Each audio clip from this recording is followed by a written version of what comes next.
What if your fate was sealed from the moment you were born? Would you fight it or embrace it? Today, we dive into the legend of Achilles, the Stoic warrior who stared destiny in the face and defied it.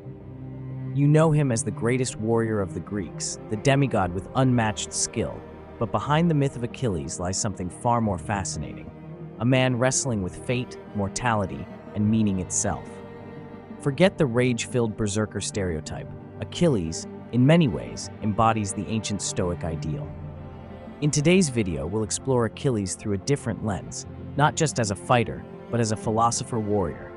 We'll peel back the layers of Homer's Iliad, sprinkle in some ancient Stoic thought, and yes, revisit the raw intensity of Brad Pitt's Achilles from Troy.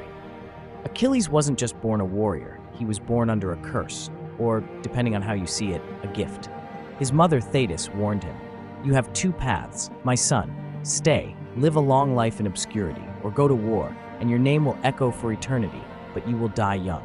It's the classic dilemma, comfort versus legacy, fate versus free will. If you go to Troy, glory will be yours. They will write stories about your victories for thousands of years. The world will remember your name. But if you go to Troy, no, you will never come home. For your glory walks hand in hand with your doom. And I shall never see you again.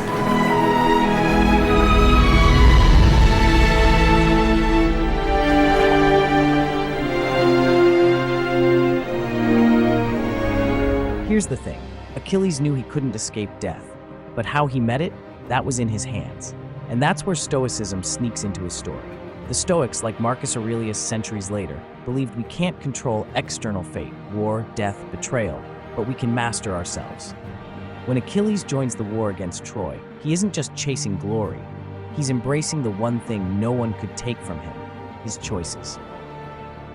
Now, some of you might be thinking, wait, Achilles? The same guy who went on a murderous rampage after Patroclus died? That's Stoic? Fair point. But here's the twist. Stoicism isn't about suppressing emotions entirely, it's about channeling them. Achilles shows restraint, discipline, and focus until grief cracks that foundation. His reaction after Patroclus' death isn't weakness, it's raw humanity clashing with destiny. In Troy, we see this duality. Brad Pitt's Achilles isn't just a killing machine. He questions authority. He rejects blind obedience. Remember when King Agamemnon demands loyalty and Achilles replies with cold defiance? Imagine a king who fights his own battles. That's philosophy with a sword. Despite knowing his end, Achilles charges toward it, not recklessly, but deliberately. And in that choice, he finds meaning. The Stoics would call this amor fati, love of one's fate. By facing destiny, Achilles isn't submitting, he's rewriting the narrative. His name survives not because he ran from fate, but because he mastered himself in the face of it. Even when he falls, an arrow to the heel, the symbol of his only vulnerability, he's immortalized as more than a warrior. He's the man who embraced mortality to etch his story into eternity. So, was Achilles a Stoic in the purest sense? Maybe not, but his story mirrors those timeless lessons. Accept fate, master your emotions, and find meaning in action. Next time you watch Troy or hear the name Achilles, look beyond the myth. See the human, flawed, fierce, philosophical, who dared to defy destiny.